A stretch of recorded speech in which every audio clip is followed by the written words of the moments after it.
नमस्कार दोस्तों, पेंशन धारकों का स्वागत करते हैं एक बार फिर से। दोस्तों, पेंशन धारकों के लिए समय की बहुत ही बड़ी खबर निकलकर सामने आ चुकी है। जी हां दोस्तों, ईपीएफओ की बैठक में अधिक पेंशन पर आज हो सकता है फैसला। सेंट्रल बोर्ड ऑफ ट्रस्टीज की मीटिंग का इंतजार भी आप सभी के लिए खत्म हो चुका है। जी हां दोस्तों, जो 17 लाख से ज्यादा आवेदन यहाँ पर अधिक पेंशन पर हुआ था, उस पर दोस्तों आज ईपीएफओ यानी कि कर्मचारी भविष्य निधि संगठन की बैठक में फैसला हो सकता है। और सेंट्रल बोर्ड ऑफ ट्रस्टीज यानी कि दोस्तों सीबीटी की मीटिंग को लेकर भी बहुत ही बड़ी खबर है, जो खबर की आज की इस वीडियो में हम आपको बताएंगे। साथ ही साथ दोस्तों, आप सभी ईपीएस 95 पेंशन धारकों की पेंशन बढ़ोतरी 7,500 प्लस डीए को लेकर आज बड़ा नोटिस जारी हुआ है पेंशन बढ़ोतरी को लेकर। और कमांडर अशोक जी रावत ने एक बहुत ही बड़ी बात आप सभी की ईपीएस पेंशन से जुड़ी भी बता दी है। वहीं दोस्तों, आप सभी को नई पेंशन टेबल भी आप सभी के लिए जारी कर दी जा चुकी है, तो इसके बाबत में भी हम आपको बताएंगे कि नई पेंशन टेबल के आधार पर आपको कितनी पेंशन मिलेगी। साथ ही दोस्तों, पेंशन आपके खाते में कब आने वाली है, कितनी आने वाली है, क्या मिनिमम पेंशन 7,500 रुपए होगी, क्या आप सभी के लिए 25 तारीख फिक्स हुई है, इन सब बातों की दोस्तों आज की इस वीडियो के अंदर हम चर्चा करेंगे। इसीलिए आप सभी पेंशन धारकों से निवेदन है कि आप दोस्तों इस वीडियो को लास्ट तक देखें। और अगर आप चैनल पर पहली बार आए हैं, वीडियो पहली बार देख रहे हैं, तो दोस्तों चैनल को आप सब्सक्राइब करें, साथ ही घंटे के निशान को जरूर बेल पे ऑल के सेलेक्ट कर ले, क्योंकि दोस्तों आने वाले समय में पेंशन से जुड़ी कोई भी बड़ी खबर आप सभी से छूट न पाए। तो चलिए सबसे पहले बात करते हैं कि ईपीएफओ की बैठक में आज क्या हो सकता है। उसके बाद बात करेंगे सेंट्रल बोर्ड ऑफ ट्रस्टीज की मीटिंग के बारे में। देखिए दोस्तों, खबरें आ रही है कि ईपीएफओ की बैठक में अधिक पेंशन पर आज हो सकता है बड़ा फैसला। जी हां दोस्तों, यहां पर बताया यह जा रहा है कि कर्मचारी भविष्य निधि संगठन की आज बैठक होने वाली है। और इस बैठक में अधिक पेंशन यानी कि दोस्तों जिन भी लोगों ने ज्यादा पेंशन पाने का ऑप्शन को यहाँ पर सिलेक्ट किया था, उन सभी के लिए आज बड़ा फैसला हो सकता है। और दोस्तों, यहाँ पर उम्मीद भी ये जताई जा रही है कि आज बड़ा फैसला हो सकता है, क्योंकि कल से ही इसके संकेत मिलने शुरू हो गए थे, जहां पर इसके बारे में पहले एक अपडेट भी जारी हुआ था, जिसमें ये बता दिया गया था कि 17 लाख से भी ज्यादा कर्मचारियों ने यहाँ पर जो है आवेदन कर दिया है और उन्हें अब पेंशन का इंतजार है, बढ़ी हुई पेंशन का इंतजार है। तो सरकार ने पहले एक अपडेट जारी किया था, जिसमें यह बता दिया गया था कि यहाँ पर दिसंबर के बाद यानी कि जैसे ही जनवरी 2024 की पेंशन आपके खाते में ट्रांसफर होगी, तो वो पेंशन आप सभी को बढ़ी हुई पेंशन के आधार पर मिलेगी। यानी कि आपने ज्वाइंट ऑप्शन का फॉर्म सेलेक्ट किया है, तो दोस्तों आपको ज्यादा पेंशन मिलेगी। ये दोस्तों आप सभी के लिए आज बड़ा फैसला हो सकता है, आधिकारिक तौर पर इस पर मोहर लग सकती है। वहीं दोस्तों बात करें सेंट्रल बोर्ड ऑफ ट्रस्टीज की मीटिंग का इंतजार, तो दोस्तों आप सभी लोग जानते होंगे कि एक साल में 2 बार सीबीटी यानी कि दोस्तों सेंट्रल बोर्ड ऑफ ट्रस्टीज की मीटिंग होती है। और इसी मीटिंग को लेकर लगातार पेंशन धारक जो है वो इंतजार कर रहे हैं, क्योंकि यहाँ पर सेंट्रल बोर्ड ऑफ ट्रस्टीज की मीटिंग के अंदर आपका जो पेंशन फंड है, आपका जो कॉर्पस जमा है, उस पर कितने परसेंटेज का ब्याज देना है ये निश्चित किया जाता है। साथ ही आपका जो फंड है वो कहां पर निवेश करना है जिससे बेहतर रिटर्न मिल सके और पेंशन धारकों को अच्छी पेंशन मिल सके, ये दोस्तों जो निर्णय है वो सेंट्रल बोर्ड ऑफ ट्रस्टीज की मीटिंग के अंदर लिए जाएंगे। इसलिए एक बार जब पहली मीटिंग हो चुकी है, लेकिन साल में दूसरी मीटिंग अभी तक नहीं हुई है, तो दोस्तों अंदेशा ऐसा जताया जा रहा है कि सेंट्रल बोर्ड ऑफ ट्रस्टीज की दूसरी मीटिंग भी इसी माह होने वाली है, क्योंकि आगामी समय में आने वाले माह में तो नया साल लग जाएगा, लेकिन इस माह की एक सेंट्रल बोर्ड ऑफ ट्रस्टीज की मीटिंग बाकी है। तो दोस्तों इन्हीं 14 दिन के भीतर आप सभी के लिए सेंट्रल बोर्ड ऑफ ट्रस्टीज की एक अहम बैठक होने वाली है, जिसमें दोस्तों ब्याज दरों पर फैसला किया जाएगा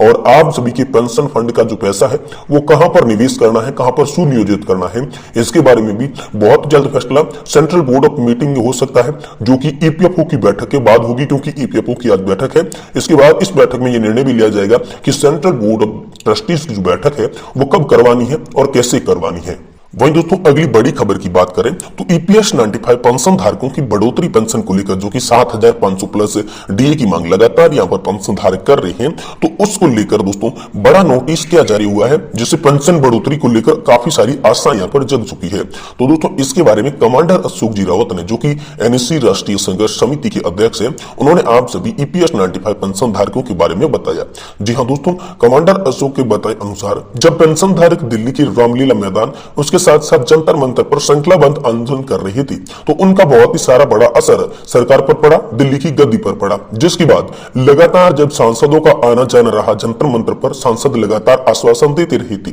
तो उसके बाद कहीं न कहीं पेंशन धारकों को उम्मीद की एक किरण नजर आई कि अब हमारी मांगे भी मंजूर हो सकती है। इसके बाद लगातार 6-7 दिन तक धरना प्रदर्शन चलता रहा, लेकिन जैसे ही 7वें दिन का धरना प्रदर्शन शुरू हुआ था, तो वहां पर आप सभी की अशोक रावत जी जो एनएससी के कमांडर थे, साथ ही साथ महासचिव जो जो वीरेंद्र सिंह राजावत थी उनके साथ एक मुलाकात हुई थी श्रम और रोजगार मंत्री भूपेंद्र यादव की, जिनमें भूपेंद्र यादव ने ये साफ साफ शब्दों में कमांडर अशोक जी रावत से कहा था कि आप कमांडर साहब ये आंदोलन पूरा कीजिए, हम आपकी तमाम मांगे मंजूर करवाएंगे। उसमें दोस्तों यहाँ पर श्रम मंत्री ने यह भी आश्वासन दिया कि हम इसका प्रस्ताव जो है वो जल्द से जल्द वित्त मंत्रालय को भेज रहे हैं और आप सभी की मांगे पूरी हो जाएगी। इसके लिए आप हमें कुछ समय दीजिए और कुछ समय तक आपका ये जो प्रदर्शन है, आंदोलन है, अनशन है, इसे बंद कीजिए। तो इसके बाद जब कमांडर अशोक जी रावत की और चर्चा समाप्त हुई तो कमांडर अशोक जी रावत ने सभी पेंशन धारकों को बताया था कि हम एक कुछ समय के लिए, यहाँ पर दोस्तों ये आंदोलन पूरी तरीके से समाप्त नहीं कर रहे हैं ऐसा भी बताया था,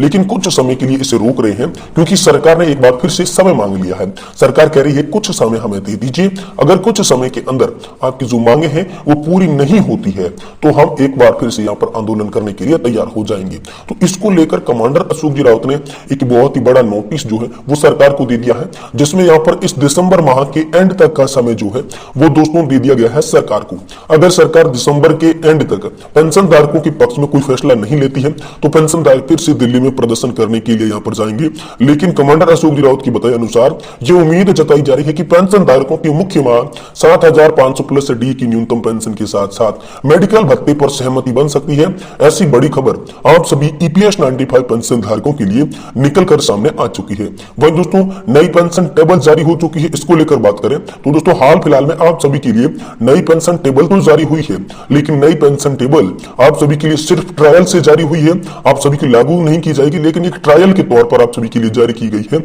जो ये बताया जा रहा है कि 1 तारीख से ही इस पेंशन टेबल के आधार पर आपको पेंशन का कैलकुलेशन करके मिलना शुरू हो जाएगा। लेकिन दोस्तों ये पेंशन टेबल ट्रायल के लिए है, आप इस पेंशन टेबल पर ज्यादा विश्वास न करें क्योंकि ये पेंशन टेबल कोई फिक्स नहीं है, इसके आधार पर आपको पेंशन नहीं दी जा सकती। अब दोस्तों कब आएगी आपकी पेंशन, इसके बारे में अगर बात की जाए तो दोस्तों जैसा कि सरकार ने कह दिया है कि जिस तरीके से सरकारी कर्मचारियों को यहाँ पर वेतन मिलता है उसी तरीके से पेंशन धारकों के खाते में पेंशन ट्रांसफर की जाएगी। यानी दोस्तों अब आप सभी को पेंशन के लिए 1 या फिर 2 माह का इंतजार नहीं करना पड़ेगा। महीने के आखिरी वर्किंग डे पर आप सभी के खाते में ईपीएस 95 पेंशन का पैसा ट्रांसफर कर दिया जाएगा। वही दोस्तों कितनी आएगी पेंशन और साथ ही मिनिमम पेंशन क्या 7,500 रुपए होगी? तो दोस्तों इसको लेकर जब बड़ी खबर ये आ रही है कि 7,500 की मांग तो लगातार चल रही है, लेकिन अभी तक ये फैसला नहीं हुआ है कि आप सभी की जो मिनिमम पेंशन है वो 7,500 रुपए होगी। हाँ, 7,500 रुपए उन पेंशन धारकों की पेंशन होगी जिन्होंने सेवा काल के दौरान 30 से 35 साल का कंट्रीब्यूशन